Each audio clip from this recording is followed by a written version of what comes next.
नमस्कार दोस्तों, एक बार फिर से स्वागत है आपका अपने YouTube चैनल फ्री स्टडी पर। आज की वीडियो में हम बात करने वाले हैं ह्यूमन रिसोर्सेज मैनेजमेंट यूनिट 1 के पार्ट 4 के बारे में। इससे पहले मैंने आपको पार्ट 1, 2 और 3 ऑलरेडी कवर करवा दिया है और सभी पार्ट में दो दो टॉपिक डिस्कस करवाए गए हैं। अगर अभी तक आपने वीडियो नहीं देखी है तो वीडियो के डिस्क्रिप्शन में आपको लिंक दिया गया है, वीडियो को वॉच करें, तभी आपको पार्ट 4 जो है वो क्लियर हो पाएगा। इसके अलावा टेलीग्राम पे हमारा चैनल है फ्री स्टडी के नाम से, उसका लिंक भी आपको वीडियो के डिस्क्रिप्शन में दे दिया गया है।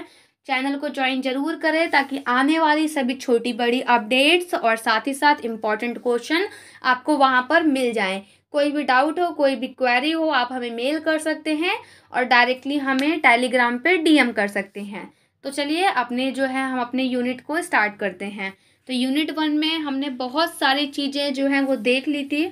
आप अगर बीए में हो या बीकॉम में हो, 4th, 5th, 6th तीनों ही सेमेस्टर के लिए ये वीडियो होती है, क्योंकि कई सारे कॉलेज जो हैं किसी बच्चे को ये 4th सेमेस्टर में मिलता है ये सब्जेक्ट, किसी को 5th सेमेस्टर में मिल जाता है, किसी को 6th सेमेस्टर में भी मिल जाता है। तो इस वीडियो में हम बात करेंगे HRM वर्सेस पर्सोनल मैनेजमेंट। देखिए, HRM के बारे में हम बात करते हुए आ रहे हैं अभी तक कि HRM है ना। अभी हम बात करेंगे कि HRM तो हमने जान लिया, पर्सोनल मैनेजमेंट क्या होता है। देखो, पर्सनल मत समझना, इसको पर्सोनल लिखा है, पर्सोनल, ठीक है। पर्सोनल मैनेजमेंट के बारे में हम जानेंगे कि क्या होता है। तो सबसे पहले डेफिनेशन के आधार पर ना हम इसका समझते हैं डिफरेंस, क्योंकि डिफरेंस समझ जाओगे अगर आप तो आपको क्लियर हो जाएगा। सबसे पहले आप ये समझो, HRM जो है ना वो नई प्रक्रिया है, नया प्रोसेस है जो कि अभी मान लीजिए 4-5 सालों से ही आया है। लेकिन पर्सोनल मैनेजमेंट जो है ना पहले हम लोग यूज़ करते थे, हम लोग मतलब कि पहले की कंपनीज वगैरह, ठीक है। तो पर्सोनल जो मैनेजमेंट है उसको ना शॉर्टकट में PM बोलते हैं और ह्यूमन रिसोर्सेज मैनेजमेंट को HRM। तो मैं PM और HRM बोलूँगी। तो देखो, PM में क्या होता था, PM में ये होता था कि भाई अगर कोई संस्था है, कोई कंपनी है, तो PM जो होता था उस कंपनी का, उसका काम ये होता था कि लोगों को हायर करना, उसके बदले में उसको पैसे देना और साथ ही उससे काम लेना। बस यही दो काम होते थे PM के अंदर। लेकिन HRM के अंदर क्या हुआ, इसमें कई चीज़ें बदलाव की गई कई चीज़ों में।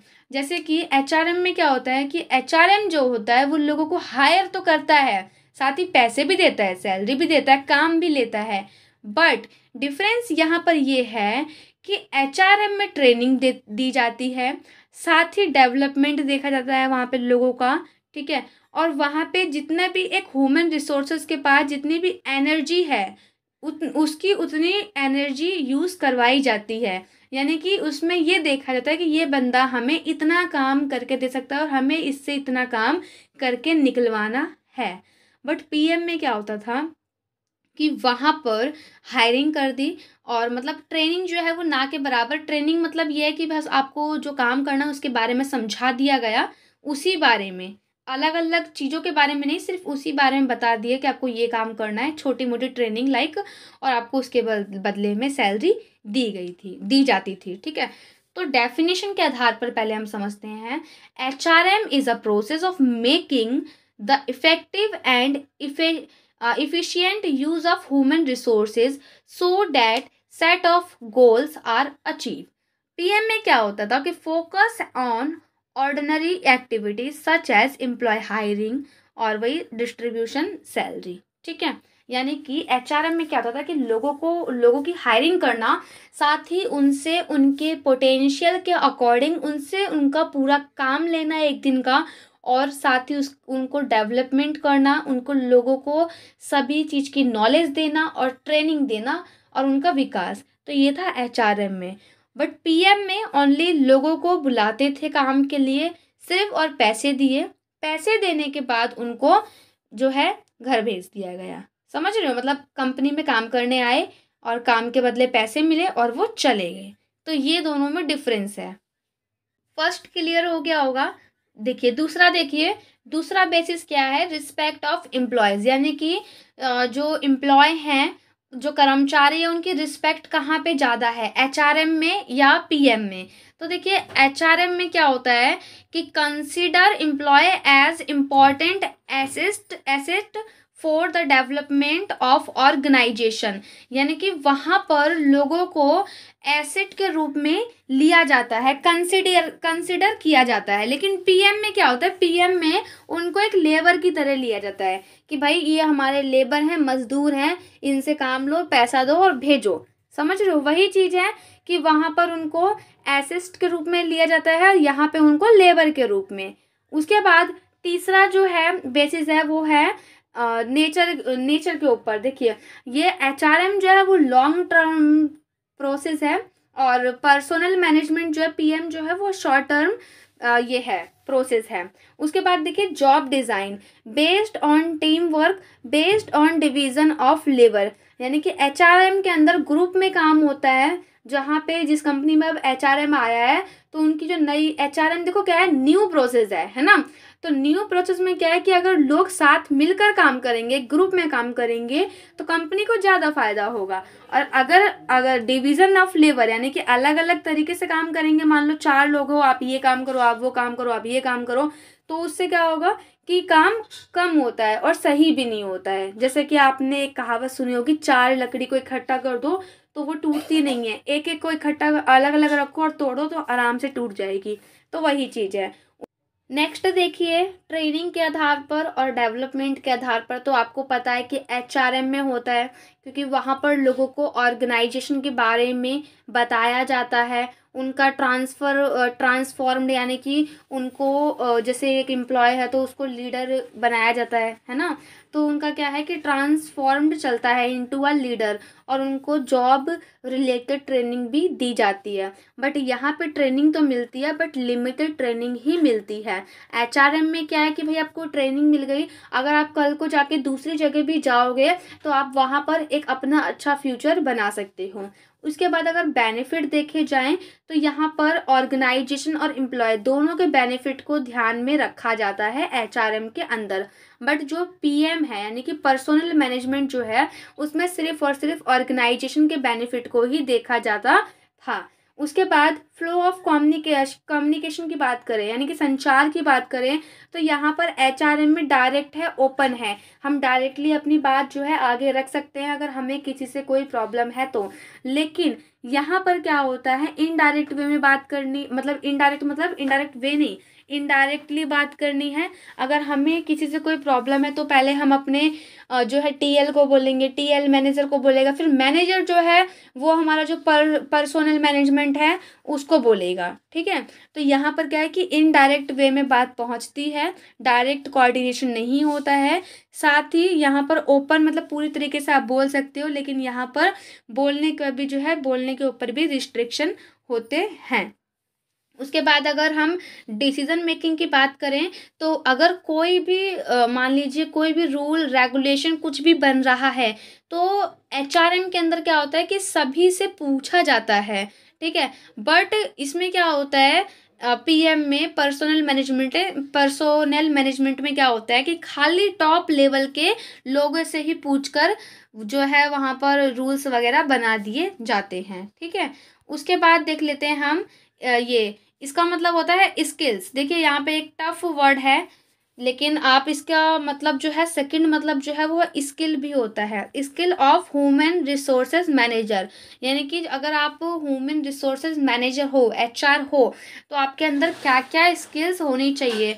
तो पहली तो स्किल है कि आपका कम्युनिकेशन स्किल जो है वो बहुत अच्छा होना चाहिए, क्योंकि एक जो ऑर्गेनाइजेशन है, एक संस्था है, कहीं ना कहीं वो कभी कभार देखा होगा आपने टीवी पर भी आती है, उसके इंटरव्यू होते हैं कि आपकी कंपनी इतना अच्छा ग्रो कैसे कर रही है, या मीडिया के सवाल होते हैं, जो भी है न्यूज़पेपर वगैरह में भी ऐड वगैरह आते हैं, वो लोग जगह जगह जाते हैं अपना प्रेजेंटेशन देने, या मतलब उनकी जगह जगह भी देखा होगा होता रहता है मीटिंग वगैरह, तो वहाँ पर एचआर को ही सब कुछ आंसर वगैरह देने होते हैं। तो एचआर का क्या है कि कम्युनिकेशन स्किल्स जो है वो बहुत अच्छा होना चाहिए।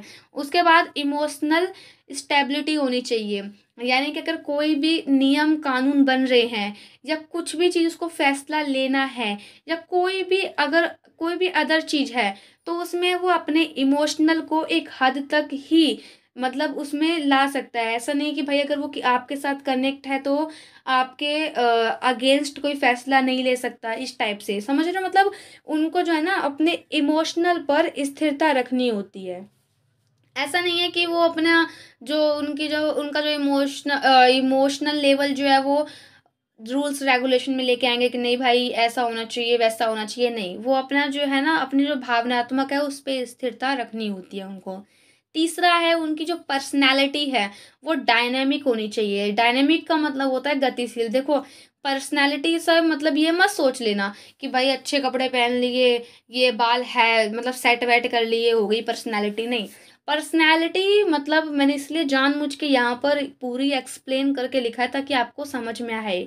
एक डायनेमिक पर्सन या पर्सनैलिटी वो होते हैं जिसके अंदर फुल ऑफ एनर्जी, ठीक है, vitality and enthusiasm. They are constantly seeking new opportunities, experience and challenges, and they are not afraid to take risk in order to achieve their goals। यानी कि एक जो गतिशील व्यक्ति होता है कौन होता है, जो ऊर्जा, जीवन शक्ति और उत्साह से भरा होता है। वे लगातार नए अवसरों, नए अनुभव और नई चुनौती की तलाश में रहते हैं और अपने लक्ष्य को प्राप्त करने के लिए किसी भी प्रकार का जोखिम लेने से नहीं डरते हैं। वो होती है एक डायनेमिक पर्सनैलिटी, ठीक है। उसके बाद है टेक्निकल स्किल, यानी कि उनके पास जो है वो टेक्निकल स्किल यानी कि तकनीकी क्षमता भी होनी चाहिए। उनको कंप्यूटर के बारे में भी नॉलेज वगैरह होनी चाहिए। साथ ही नेक्स्ट पॉइंट है ह्यूमन रिलेशंस। उनके अंदर जो है ये भी स्किल होनी चाहिए कि लोगों से वो अपना बात व्यवहार उनका अच्छा रहे, उनका जो रिलेशन है सबके साथ गुड रहे ताकि लोग उनको समझे। वो अगर किसी को डांटे तो उनको ऐसा फील ना हो कि भाई ये अपने पोस्ट का फ़ायदा उठा रहा है। तो इस टाइप से उनका जो रिलेशन है सभी लोगों के साथ, चाहे वो ग्रुप के साथ हो, चाहे वो एक इंडिविजुअल लेवल पे हो या वो मतलब किसी संस्था के लिए, तो सबके लिए उनका रिलेशन जो है वो बहुत अच्छा होना चाहिए।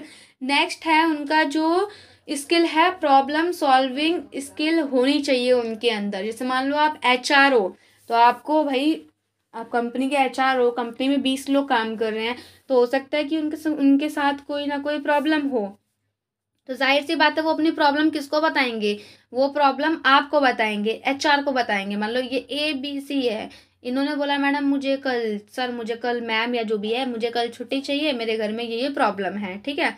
इसने बोल दिया कि मेरे को छुट्टी चाहिए बट मेरे को ना पेड लीव मिलनी चाहिए, यानी कि मैं लीव तो ले रहा हूँ लेकिन मुझे उसके बदले में पैसा चाहिए।